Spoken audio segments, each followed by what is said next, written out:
और एक शख्स को दोबारा इक़्तिदार में लाने के लिए कितने जतन हो रहे हैं, और मुझे समझ नहीं आती ये दोहरे मेयार हमको तो 1 मिनट में निकाल दिया गया। और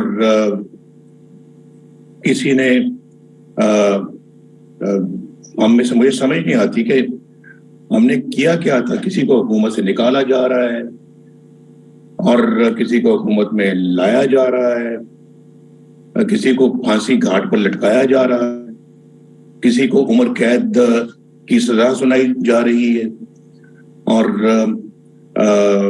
आमरों के लिए या डिक्टेटरों के लिए जो है वो नजरिया जरूरत इजाद की जाती है, और हम जैसे वज़ीर आज़मों को एक धक्का और दिया जाता है और डिक्टेटरों को गले लगाया जाता है, उनके गले में हार पहनाए जाते हैं। और फिर जो आइन तोड़ते हैं डिक्टेटर जो हैं, उनको आइन तोड़ने के इनाम में आइन को अमेंड करने के लिए इख्तियार दिए जा रहे हैं। 3-3 साल के लिए कहा जा रहा है कि आप आइन से जो मर्जी खिलवाड़ कर लें, आपको कोई नहीं पूछेगा, आपको तो हार पहनाना चाहिए। आपने एक मुंतखब वज़ीर आज़म को निकाल के बाहर किया और खुद आपने आके तो संभाली ऐनान हुकूमत। उसके बाद इसी कोर्ट में से मुझे, आपको भी पता है, आप सबको भी मालूम है कि गॉडफादर तक मुझे कह दिया गया, सिसिलियन माफिया तक मुझे कह दिया गया। और एक जज जो अजमत सईद शेख साहब हैं, उन्होंने तो एक कहा मुझे, मैं वज़ीर आज़म था पाकिस्तान का और किसी की प्रमोशन का मामला था। आप कभी सुनेंगे वो मामला तो आप भी बड़े हैरान होंगे और हैरत ज़दा हो जाएंगे। तो वो जज साहब चाहते थे इसकी प्रमोशन हो, मुझे पता भी नहीं केस का, और वो नीचे ही जो है ना वो ब्यूरोक्रेसी में, गवर्नमेंट में वो केस कहीं था, पता नहीं प्रमोशन बनती थी या नहीं बनती थी। तो जज साहब ने कह दिया कि वज़ीर आज़म को पता होना चाहिए कि अडयाला जेल में काफी जगह है। आप अंदाजा करें ये रिमार्क्स एक जज मुल्क के वज़ीर आज़म के बारे में पास कर रहे हैं, और पार्लियामेंट को बेवकूफ करके रख दिया है, हुकूमत को मफलूज करके रख दिया है, कोई रिट हुकूमत की नहीं रहने दी। और मैं नहीं समझता कि पाकिस्तान के अंदर हुकूमतें किस तरह से अब चला करेंगी। पार्लियामेंट किस तरह से, हम उसको कहते हैं कि जी सबसे बड़ा आला इदारा है, तो कहाँ कौन सा आला है? आज उसकी किसी भी चीज को कोई अहमियत नहीं दी जा रही। हालांकि इस कानून को पास किया पार्लियामेंट ने चंद दिन पहले, और उसकी भी कोई परवाह नहीं की जा रही। लेकिन पार्लियामेंट को अपने आप को जरूर एसर्ट करना चाहिए, और करना चाहिए। अगर पाकिस्तान ने सरवाइव करना है, पाकिस्तान ने जिंदा रहना है इंशाअल्लाह, तो पार्लियामेंट को एसर्ट करना होगा। और मुझे बताएं कि दुनिया के किसी और मुल्क में ऐसा क्यों नहीं होता? किस मुल्क में आपने देखा जो पाकिस्तान वाला कोई आज जो है ना वो तस्वीर आपको नजर आती है, जहां सब कुछ हो रहा है जो यहां हो रहा है वो किसी और मुल्क में हो रहा है? दुनिया को तो आप छोड़ें, आप साउथ एशिया की बात करें, हमारे इर्द गिर्द के ममालिक की बात करें। हम तो 70 साल से यही कुछ देख रहे हैं। 1953 में पहला फैसला आया था नजरिया जरूरत के तहत, और नजरिया जरूरत क्या सिर्फ डिक्टेटरों के लिए है भाई? अगर मान लिया कि नजरिया जरूरत है कोई चीज, तो कभी किसी वज़ीर आज़म के लिए भी कभी नजरिया जरूरत इस्तेमाल हो जाता कि सिर्फ डिक्टेटरों के लिए नजरिया जरूरत इस्तेमाल होता रहा है। और पाकिस्तान के 70 सालों से हम यही तमाशा देख रहे हैं, बार बार यही तमाशा देख रहे हैं। बार बार इलेक्टेड गवर्नमेंट्स को किक आउट किया जाता है, और बार बार अदलिया जो वो एक धक्का और देती है वज़ीर आज़मों को। और ये मैं समझता हूँ कि ये मैं अदलिया की बात नहीं कर रहा, मैं उन जजेस की बात कर रहा हूँ जिन्होंने ये किरदार अदा किया है और आज भी कुछ नहीं बदला, आज भी वही किरदार अदा कर रहे हैं। और आज मुझे बताएं कि ये जो 3 जजेस का जो बेंच है, ये उन 4 जजेस के बेंच के फैसले को मान ही नहीं रहा। और जिसे ये फैसला कहते हैं, ये फैसला नहीं है। और ये खुद जज साहिबान की जुबान में वन मैन शो है ये। और इस केस का फैसला जो है वो 4 जजेस की तरफ से पहले ही आ चुका है। तो फिर एक शख्स को कैसे इजाजत दी जा सकती है कि वो वजीर आजम भी बन जाए, यानी चीफ जस्टिस पाकिस्तान का वजीर आजम भी बन जाए, वजीर दफा भी बन जाए, वजीर दाखिला भी बन जाए, चीफ इलेक्शन कमिश्नर भी बन जाए और पार्लियामेंट भी बन जाए, सब कुछ बन जाए, हुकूमत भी बन जाए। तो एक यानी इस रियासत को मफलूज करके एक लाडले के इश्क में ये सब कुछ कर दिया जाए, सब कुछ तबाह बर्बाद कर दिया जाए, ये बहुत ही अफसोसनाक है। और हम तो मैं समझता हूँ कि ये इंतहाई दर्दनाक सूरत हाल है जिससे हम गुजर रहे हैं। और ये मेरी बनाई सूरत हाल नहीं है, आप लोगों की बनाई है, पिछले 70 सालों से इन लोगों की बनाई सूरत हाल है। तो मैं समझता हूँ कि इन 3 जजेस का फैसला जो है, इनको सुप्रीम जुडिशल काउंसिल में इनका रेफरेंस दायर किया जाना चाहिए। और आज का जो फैसला है ये इनके खिलाफ, इन्हीं के खिलाफ चार्जशीट का दर्जा रखता है। इन्होंने कॉन्स्टिट्यूशन रीराइट करते हैं, यानी हम अगर कोई ऐसी बात करें तो कहते हैं कि आपने गैर आईनी काम किया, गैर आईनी अमल किया। खुद यानी पंजाब हुकूमत इमरान खान के सुपुर्द करने के लिए इन्होंने उन तमाम एमपीएस को पहले जो है ना वो वोट देने से रोका और फिर उनको नाअहल भी किया। बताएं, ये कॉन्स्टिट्यूशन रीराइट नहीं किया तो फिर क्या किया? जिस मुल्क में इस तरह के काम होंगे तो फिर, और आज किसी को शर्मिंदगी नहीं है उस फैसले पे, किसी को अफसोस नहीं है। हम बार बार याद कराते हैं, हमें मैसेज देते हैं जी कि हम अपना जो है ना ये जजेस पे जो तनकीद होती है ये हम बर्दाश्त नहीं करेंगे, हम उनका तहफ़्फ़ुज़ करेंगे। किन का तहफ़्फ़ुज़ करेंगे? ये मुज़ाहिर नकवी साहब का तहफ़्फ़ुज़ करेंगे आप, जो आपके दाएं बैठा हुआ है। मैंने पहले भी कहा था, इंसान अपने दोस्तों से पहचाना जाता है। तो इस तरह के करप्ट जजेस की जब आप तहफ़्फ़ुज़ करेंगे तो फिर आप इदारे का क्या तहफ़्फ़ुज़ करेंगे?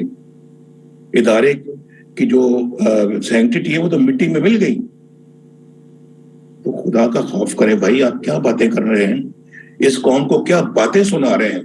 हमारी समझ में ये बातें नहीं आती और ना आनी चाहिए।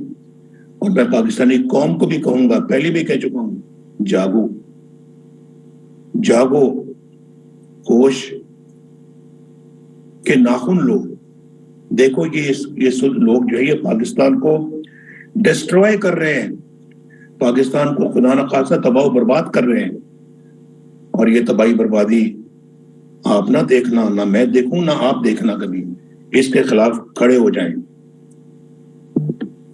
मियां साहब, आप क्या समझते हैं, ये जो फैसला आया, आपका मुतालबा था, आप ये पीडीएम का मुतालबा था कि फुल कोर्ट बेंच बनना चाहिए, तो क्या यही वजूहत थी जो फैसला नजर, उसकी फैसले की जो चीजें सामने? फुल कोर्ट जो आप कह रहे हैं, फुल कोर्ट हमने जो मुतालबा किया था उसमें कौन सी कोई हेजिटेशन उनको हुई है? फुल कोर्ट बनाने में क्यों पसोपेश की गई है? क्यों इन 3 बेंचों पे ही इसरार किया गया है? फुल कोर्ट जिसपे सबका जो है वो एतमाद है, तो उसको बनाने में क्या अमर माने था? ये मुझे समझ नहीं आती। जब दाल में काला होता है ना तब ये बातें होंगी। मियां साहब ये दाल में काला है, तो ये एक्सपेक्ट किया जा रहा था इस किस्म का फैसला। दाल में काला है। इसी तरह जब फैसला क्योंकि फुल कोर्ट में नहीं आना था, इस 3 मेंबर बेंच से ही आना था या आ सकता था, करवा दिए। अच्छा मियां साहब, हमने देखा कि 2017 में पनामा के नाम पे आपकी नाअहली की गई, एक मुंतखब वजीर आजम को भेजा गया, उसके बाद आपके ऊपर निगरान जजेस लगवा के आपको सजाएं करवाई गई, आपकी और आपकी बेटी को। उसके बाद आपको नाअहल करवाया गया, पार्टी सदारत से भी दिया गया। इस बेंच में जो मेरी इल्म के मुताबिक 2 जजेस तो वो हैं जो डायरेक्ट आपके खिलाफ फैसला देते रहे हैं। जी, आप बिल्कुल ठीक कह रहे हैं। और इसमें चीफ जस्टिस आता बंदयाल साहब वो भी, और इसमें जो एजाजुल आसम साहब हैं वो भी, दोनों वो जजेस हैं जिन्होंने हमारे खिलाफ फैसले दिए, मेरे खिलाफ फैसले दिए। आज मेरे हक में फैसले क्यों देंगे? सीधी बात है। और ये 3 में से 2 लोग हैं, ये 2 लोग यानी कि मेरे खिलाफ बिल्कुल वो जालिमाना फैसलों का हिस्सा है। ये सारी उम्र के लिए मुझे डिस्क्वालीफाई किया, जिसमें खुद ही कहते हैं कि ये बहुत काला फैसला था, यानी ये तो अफसोसनाक फैसला था। फिर क्यों दिया आपने? और आज बताएं, पर अगर काला था तो क्या आपने उसको सफेद किया, उसको बदला? मेरे खिलाफ आज पूरा मुल्क जानता है कि फैसला गलत था और बेटे से तनख्वाह नहीं ली, और उसके बावजूद मुझे आपने वजारत उज़्मा से हटा दिया। पूरे मुल्क में कंसेंसस है। उसका सुओ मोटो नोटिस लिया आपने, उस फैसले के ऊपर को बेंच बनाया आपने।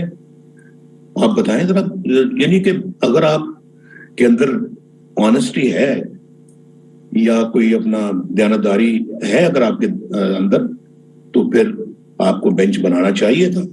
अगर आप इंसाफ पसंद हैं, मुनसिफ हैं, तो फिर आपको ये बेंच बनाना चाहिए था। अगर आपने नहीं बनाया तो आपने बहुत बड़ी नाइंसाफी की है, बहुत बड़ा जुल्म किया है।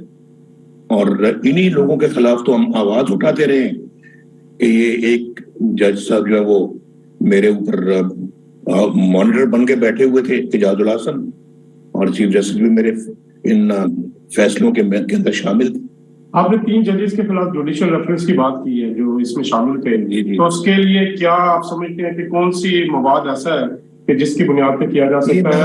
ये बताते खुद ही चार्जशीट है, ये फैसला ही चार्जशीट है। और इसमें जो सियासी अवामिल है, कहा जाता है कि उनके राब्ते हैं इमरान खान साहब से, और जिस तरह 2018 में उनको हुकूमत जुडिशियल प्लस मिलिट्री ने दी थी, इस दफा ये मंसूबा बनाया कि जुडिशियल के थ्रू एक मार्शल लॉ की कैफियत करके वो भी जनरल बाजवा और साकिब निसार की मिली भगत थी, और उसमें शामिल थे अपना जस्टिस खोसा, उसके अंदर एजाजुल आसम भी शामिल थे, और उसमें और भी 2-3 जजेस शामिल थे जिन्होंने मिलके, अजम सईद शेख भी शामिल थे, मिलकर उस वक्त के मिलिट्री जो अपना ये थे एस्टैब्लिशमेंट के जो चीफ जनरल बाजवा, उसके बाद जनरल फैज, इन्होंने और इन जजों ने मिलके नवाज शरीफ को निकाला था। इसमें कोई शक नहीं है, कोई इबाम नहीं है। और निकाल के तो पाकिस्तान की तबाही के रास्ते पे मुल्क को चलाया था। इमरान खान को लाकर आज मैंने अभी चंद दिन पहले कहा था, मैंने कहा अगर इस तरह के फैसले आएंगे ये डॉलर 500 रुपए का हो जाएगा। इस तरह के फैसले आएंगे सब्जियां भी 500 रुपए किलो बिकेंगी। ये सब इस तरह के फैसले आएंगे चीनी, दालें, गंदम, आटा, बिजली, ये सब इंतहाई महंगी हो जाएंगी। हम सजा तो कहने को दे रहे हैं ना अपना नवाज शरीफ को, तो असल सजा तो पाकिस्तान के अवाम को मिल रही है। पाकिस्तानी कौम ही आपको सजा मिल रही है, आपको साजिशें इन्होंने की है, सजा आप पा रहे हैं, और जेलें मैंने भुगती हैं, हम लोगों ने जेलें भुगती हैं, लेकिन असल सजा आपको मिल रही है। मियां साहब, पाकिस्तान की तारीख में इस तरह की मिसाल नहीं मिलती कि इलेक्शन कमीशन का जो काम है वो सुप्रीम कोर्ट कर रही है। क्या पीडीएम, खासकर पीएमएलएन, हर किस्म की कुर्बानी के लिए तैयार है अगर ये इस फैसले के खिलाफ जिसको आप तस्लीम नहीं कर रहे? मैं तो अपनी पार्टी को यही कह चुका हूं जो मैं आपके सामने कह चुका हूं, और जो कौम के सामने मैंने कहा है, मेरा यही नजरिया है और पार्टी को भी मैंने यही कहा है, और आइंदा बात होगी तो मैं यही मैसेज दूंगा इंशाल्लाह। क्या सुप्रीम कोर्ट में बगावत हो चुकी है? एक बड़ी तादाद जस्टिस काजी फायजी साहब जैसे जजेस ने जिन्होंने एक फैसला दिया उसको आज अंडू किया गया 6 रुकनी बेंच बना के। आप क्या समझते हैं कि विद इन सुप्रीम कोर्ट जो जजेस हैं उन्होंने इस पे बगावत बुलंद कर दी है? इन जजेस के खिलाफ जो कि इस तरह के फैसले सादर कर रहे हैं, जो मुल्क को तबाही के रास्ते पे लेके जा रहे हैं, ये उनके खिलाफ बिल्कुल उनका जिहाद है। इसको जिहाद कहें आप। उन जजेस को मैं समझता हूँ कि जो उनकी कोशिशें हैं वो बिल्कुल जिहाद है। बहुत शुक्रिया।